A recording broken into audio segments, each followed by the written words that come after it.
இஸ்ரவேலின் ஜனமே இன்றும் இடறிட வேண்டாம்.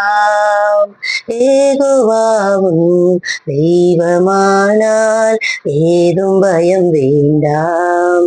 யாத்திராகமம் 3ஆம் அதிகாரம் 7ஆம் வசனம். அப்பொழுது கர்த்தர், எகிப்தில் இருக்கிற என் ஜனத்தின் உபத்திரவத்தை நான் பார்க்கவே பார்த்து ஆலோட்டிகளின் நிமித்தம் அவர்கள் இடுகிற கூக்குரலையும் கேட்டேன், அவர்கள் படுகிற வேதனைகளையும் அறிந்திருக்கிறேன். பிரியமானவர்களே, இவர்கள் செழிப்பாய் ஆண்டவருடைய ஆசீர்வாதத்தை பெற்று வாழ்ந்தவர்கள்.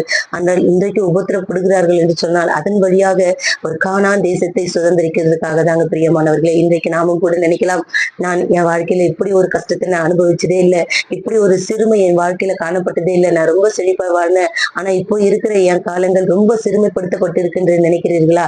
கவலைப்படாதீங்க. இந்த சிறையிருப்பு, இந்த சிறுமைப்படுத்துதலின் வழியாக ஆண்டவர் நிச்சயமாய் நமக்கு ஒரு திறந்த வாசலை வைத்திருக்கிறார். விசுவாசத்தோடு ஜெபிப்போம். கர்த்தர் நமக்கு பெரிய காரியங்களை செய்வார்.